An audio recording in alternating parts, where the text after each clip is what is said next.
Përshëndetje të dashur vëllezër dhe motra.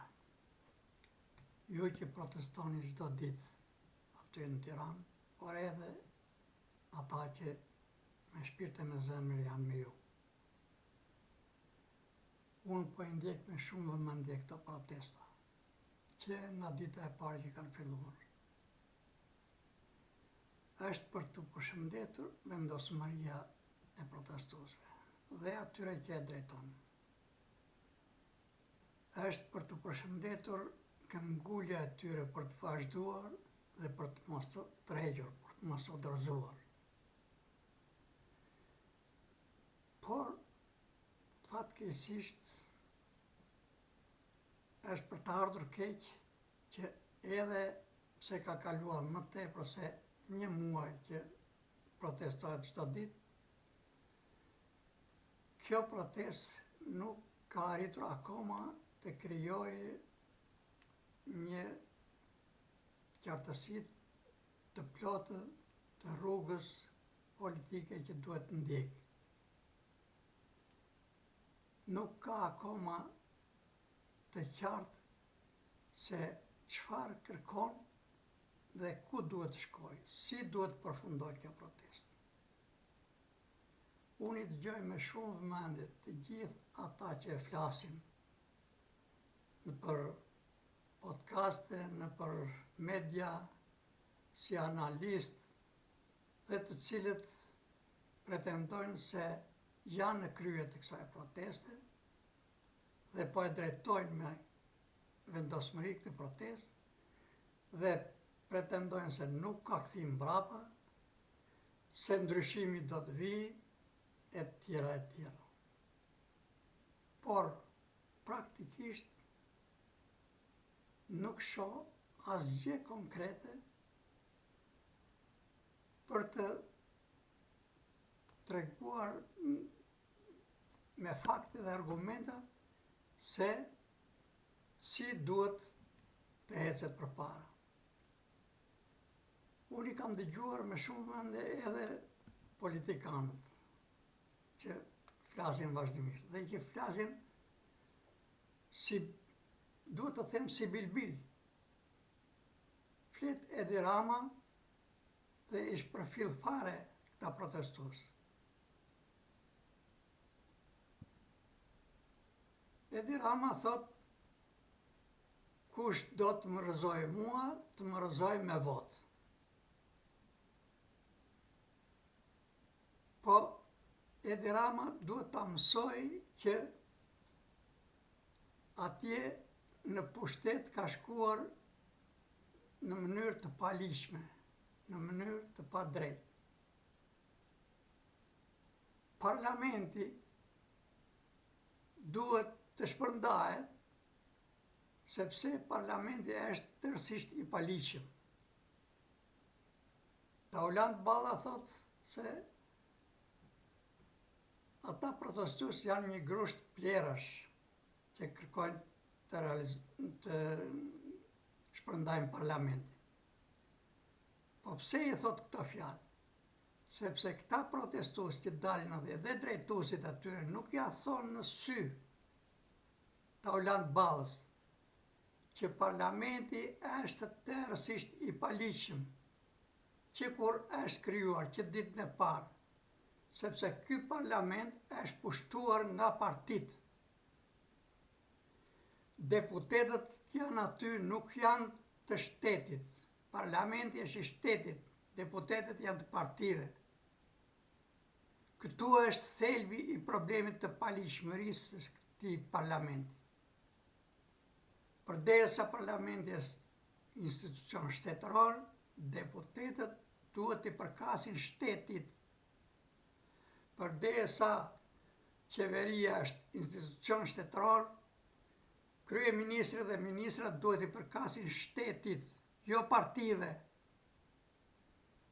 Problemi nuk është Edi Rama, Taulant Balla, Berisha apo kushdo tjetër. Problemi janë partitë që kanë hyrë në institucionet e shtetit. Janë partitë ato që duhet dalin nga institucionet e shtetit. Jo njerëzit. sepse institucionet e shtetit me njerëz do bëhen, nuk do bëhen me kafsh. Dhe njerëzit nga gjiri i popullit do të dalin. Por jo të hyjnë për të pushtuar institucionet e shtetit, jo të hyjnë si parti, po të hyjnë atje si deputet të shtetit, si funksionar politik të shtetit. Këto gjëra, ky popull demonstrues, këta drejtues të kësaj proteste, duhet t'ja bëjnë të qartë Taulant Ballës, Edi Ramës, Sali Berisësh dhe çdo partie tjetër.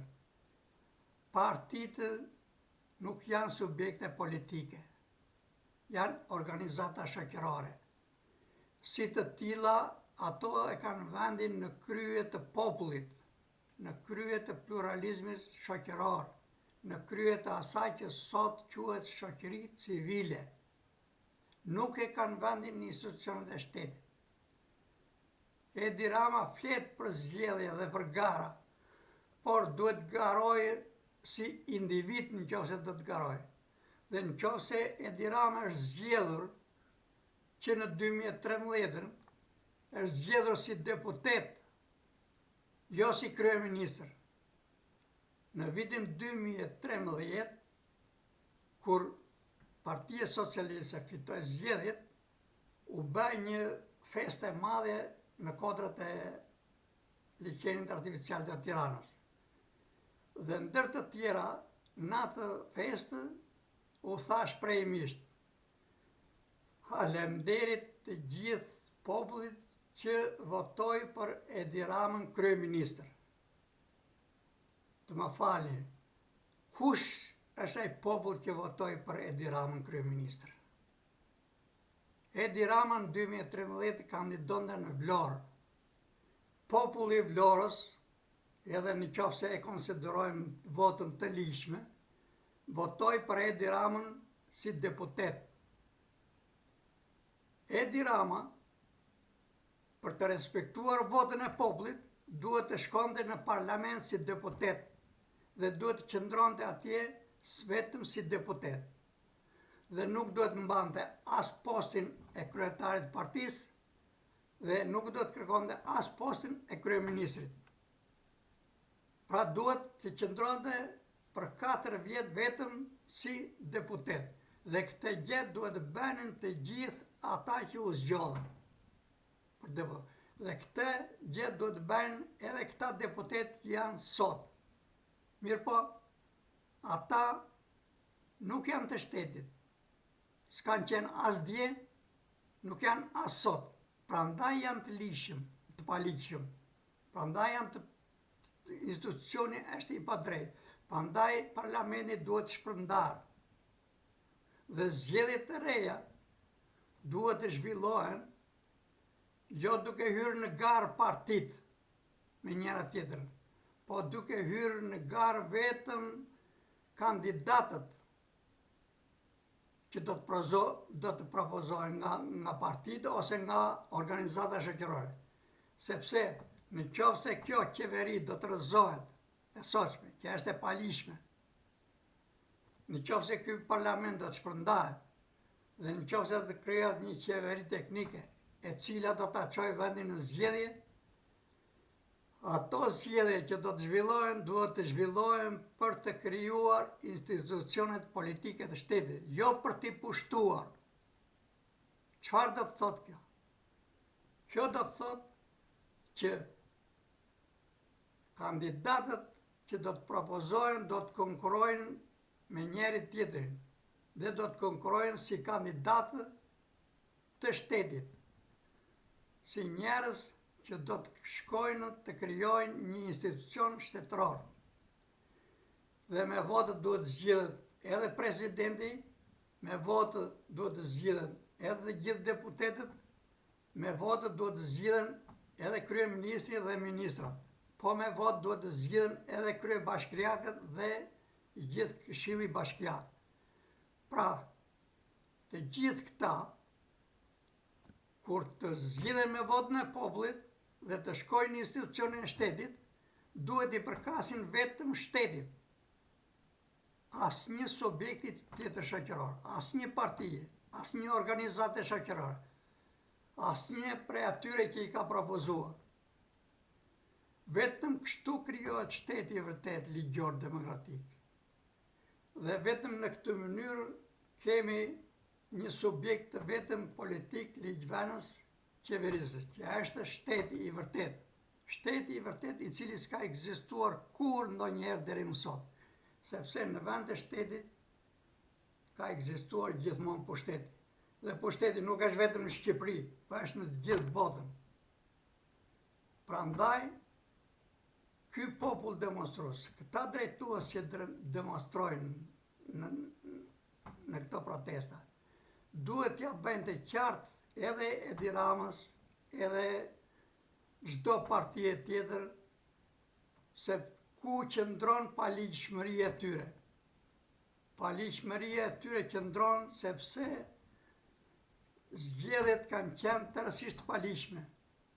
Jo sepse janë vjedhur votat, po sepse populli ka votuar padrejtësisht për partit, dhe partit kanë hyrë dhe kanë pushtuar institucionet e shtetit.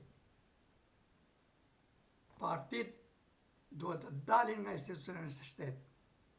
Në institucionet e shtetit duhet të hyjnë njerëzit si individ, ata të cilët populli do t'i zgjedhë me votë. Vetëm kur ky popull demonstrues, këta drejtues që drejtojnë këtë protestë, do t'ja thonë këto të vërteta, edhe Taulant Ballës, edhe Berishës, edhe Ramës, edhe çdo partie tjetër, atëherë ata nuk do të mund të hapin gojen. Dhe këto gjëra, të gjithë këta që drejtojnë këtë protestë, duhet i mësojnë nëpërmjet teorisë së një rendi shoqëror të ri që quhet demokratizëm dhe që ekziston në 3 vëllime. Unë e kam bërë të qartë. Demokratizmi 1, demokratizmi 2,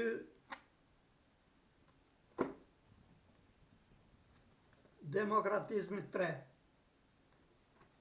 Është një teori e plotë shkencore të cilët shqiptarët e kanë në dorë, por deri më sot nuk janë në gjendje që ta përdorin për të shpëtuar një herë mirë nga të gjitha të këqijat me origjinë njerëzore. Sepse këto të këqija nuk janë vetëm nga politika shqiptare, por janë nga politika mbar botërore. Teoria e demokratizmit është e vetmja literaturë shkencore për shkencat e vërteta humane. Nëse drejtuesit e kësaj proteste nuk i kthejnë syt nga kjo shkencë, nuk i kthejnë syt nga kjo teori, nuk kanë për të arritur asgjë. Dhe Edi Rama, Taulant Balla dhe çdo njeri tjetër do të flasin si bilbil, sepse nuk do të jetë në gjendje që kjo protestë të arrijë atje ku duhet. Unë tani po e mbyll, sepse jam fillimisht në këtu live në këtë videokamerë dhe vetëm 15 minuta me lejohet që të regjistroj. Më shumë se 15 minuta nuk mund të postoj. Unë ju uroj të gjithë të mirat, suksese, mos u dorëzoni, por ama duhet të bashkoheni rreth demokratizmit, rreth shkencave të vërteta njerëzore, humane, të cilat ekzistojnë vetëm në Shqip.